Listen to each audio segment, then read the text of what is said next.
The Senate can now focus in convening as an impeachment court, now that its leadership issue has been settled. Good morning, I'm Attorney Karen Jimeno, and this is At the Forefront.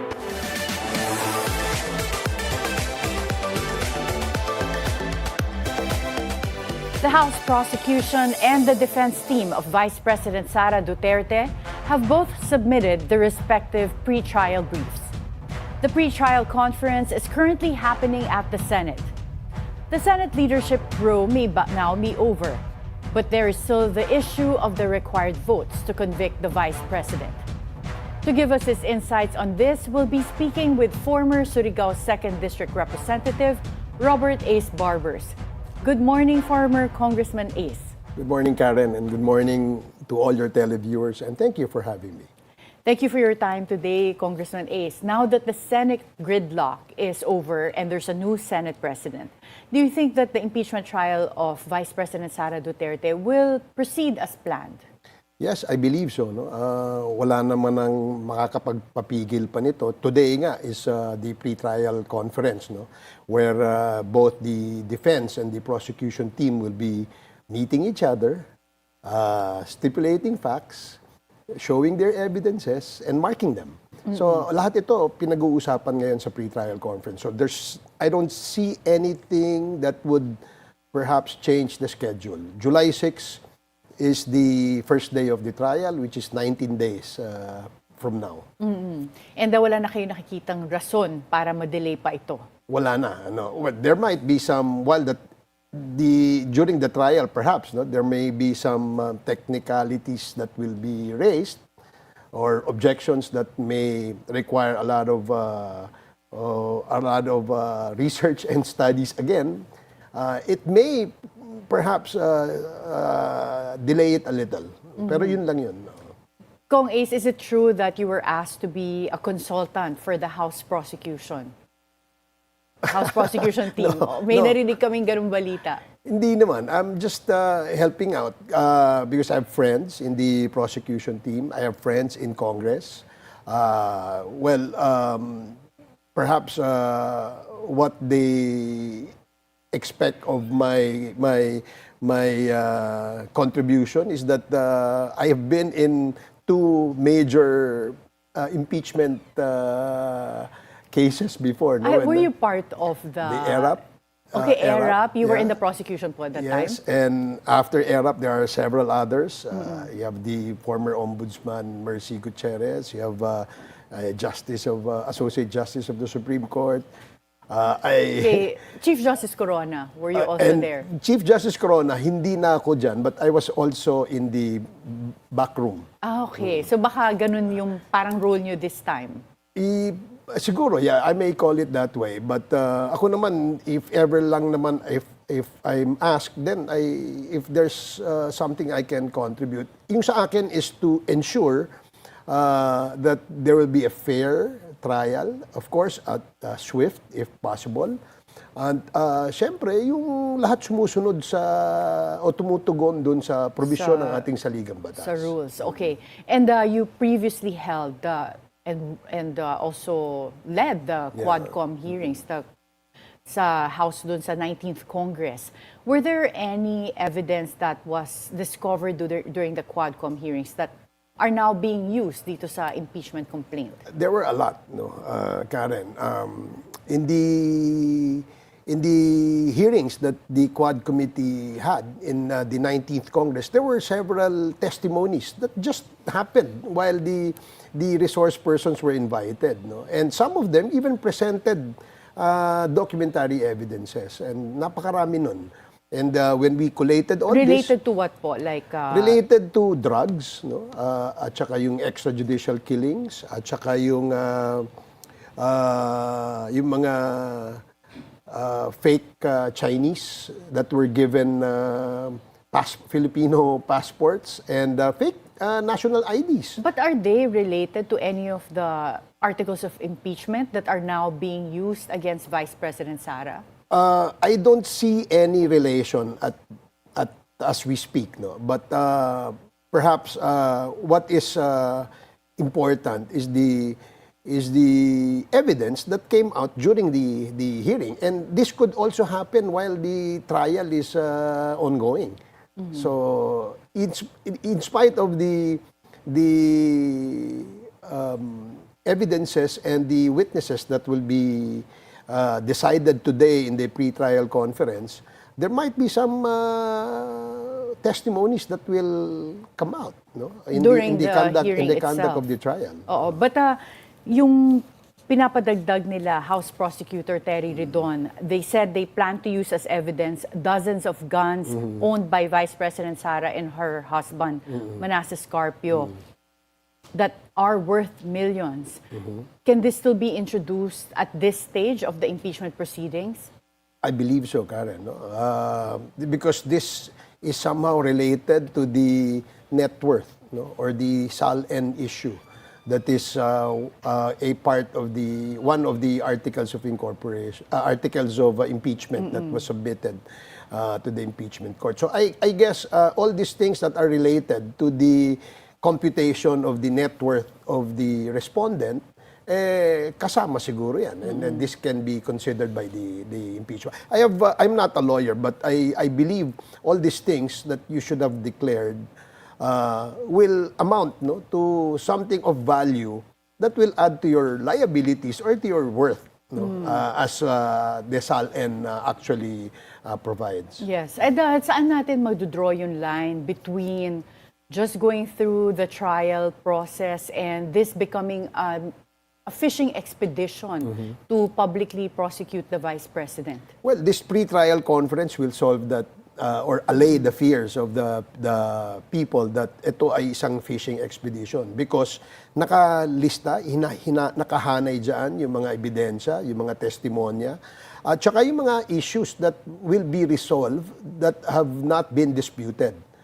So I guess ito isa tong paraan para masiguro na walang sorpresa, no? Walang surprise witnesses nor surprise evidence, no? At Or that the impeachment court would not be used to fish for more that's correct, evidence during the trial itself. But if testimonies or evidences, new evidences at that will be presented during the trial is in relation to a charge or to an article of impeachment, then perhaps it is up to the court to consider. No, kasi hindi mo na natin makokontrol minsan yung testimonya nung witness. Just like what happened during our Quad Committee hearings, no, when we were asking questions to our resource persons, there were revelations that were made. No? And this is not just in relation to the impeachment. You were mentioning kanina yung mga issues like in relation to drugs, EJKs, and even yung mga fake identities of Chinese nationals. Kung Ace, nung patapos pa lang yung 19th Congress, there were some members of the QuadCom that were saying they will probably continue the Quad Committee hearings in the 20th Congress. Pero napansin po namin, wala pa rin re-resume na QuadCom hearings. Ano na po ba yung plano for future QuadCom hearings? At tapos na ba ang mga issues that were uncovered during that time? Well, marami pang issues na hindi pa rin si-settle. No? And I strongly believe that there is a necessity to continue yung QuadCom 2.0 as they call it. No? And I heard that they were actually planning, no, to do that. It's just that I do not really know the reason why it was stalled for a while. But I guess resolutions were filed. No? New investigations in aid of legislation were actually being asked by some members in relation to what the QuadCom discovered during the 19th Congress. So, pwede pa na... Sa tingin ko, pwede pa. You previously said that the Maleta Boys made allegations to divert attention away from the impeachment trial of Vice President Sara. If that allegation of yours is true, do you think that the diversion tactic is working? No, hindi. Kasi tuloy-tuloy naman ang proseso ng impeachment. Alam mo, Karen, I think the senators know very well that it is their constitutional duty, no, to to continue with this hearing. Now that they have convened as a court, as an impeachment court, mandato na nila ito. Tingnan na nila yung proseso, ipatupad yung proseso, at pinaka-importante ay tapusin yun. Kasi the issue of a bitin, no, na isang paglilitis will be counterproductive for both the respondent and the prosecution. Kasi ang tao naghihintay, kailangan makita, tayo ba'y tumutupad sa proseso? Tayo ba'y tumutupad sa rule of law? Tayo ba'y tumutupad sa ating sinumpaang tungkulin na tuparin ang mga alituntunin ng ating saligang batas? In other words, because this is a constitutional duty, we public servants, more so the senator judges, is now compelled to follow the provision of the Constitution. With respect to the allegations of the Maleta Boys, nandun na rin to sa consciousness ng mga tao. So now with Senator Erwin Tulfo as the chairman of the Blue Ribbon Committee, what do you think he should do in terms of the allegations that have already been aired publicly by the Maleta Boys? You know, I wanted to discuss more of the issue. Unfortunately, I filed a case, no, against them. I filed libel and cyber libel cases against the 18 bagmen and their lawyer.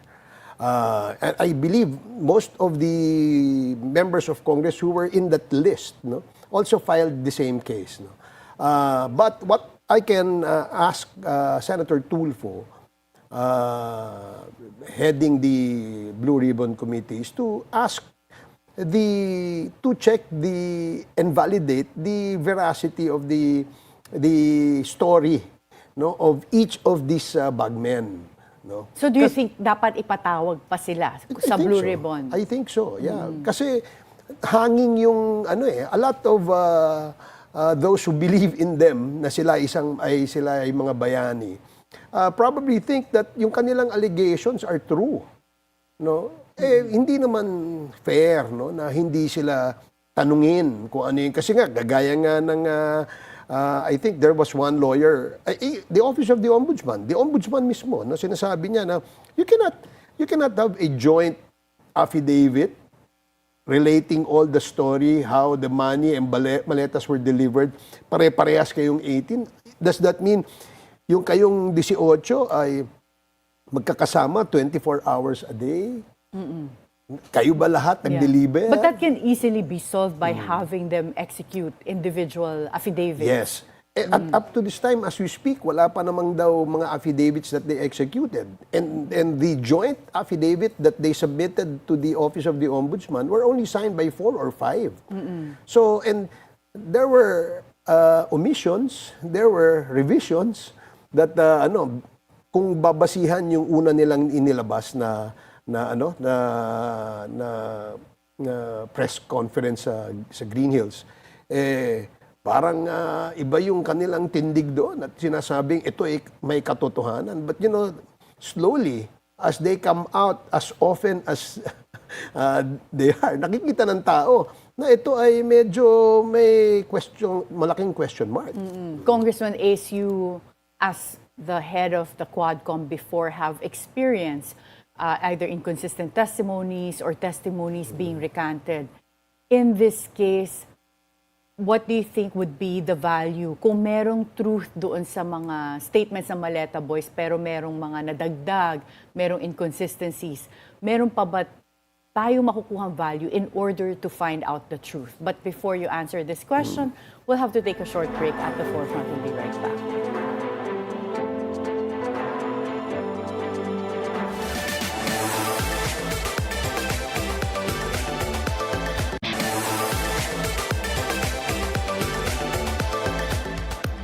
Welcome back at the forefront. We continue our conversation with former lawmaker Ace Barbers.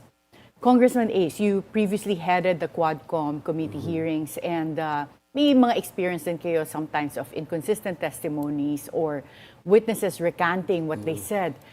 In your experience, how can the testimonies of the Maleta Boys, kung merong mga katotohanan doon pero nahaluan na-exaggerate na, is there still a chance we can use those testimonies to find out the truth kung sino talaga yung mga big fish involved in the flood control controversy. Yeah, yung mga kapanipaniwala, the statements or affidavit of certain members of the 18, no, na merong semblance of truth, no. I would say semblance of truth kasi nga kung nakita natin yung inconsistencies, napakadami. There were revisions, omissions, and names that were omitted from the list. And lahat ito, this creates a picture na ito ay hindi kapanipaniwala, no? But hindi naman natin nilalahat, no? There might be some bagman who actually are involved in the delivery. And that is what we should find out, no? Tingnan dapat mabuti through perhaps a one-on-one interview with them, no, by the authorities, those who are equipped and skilled sa investigating. Siguro dapat dumaan sila sa ganong klaseng scrutiny. Where do you think the proper forum should be? Kasi ang worry naman ng iba, let's say under the ombudsman, the ombudsman is supposed to be independent but is still an appointee of the president. Pero kung ang tinuturo ng Maleta Boys are involved din ang presidente, then do you think there should be an independent commission?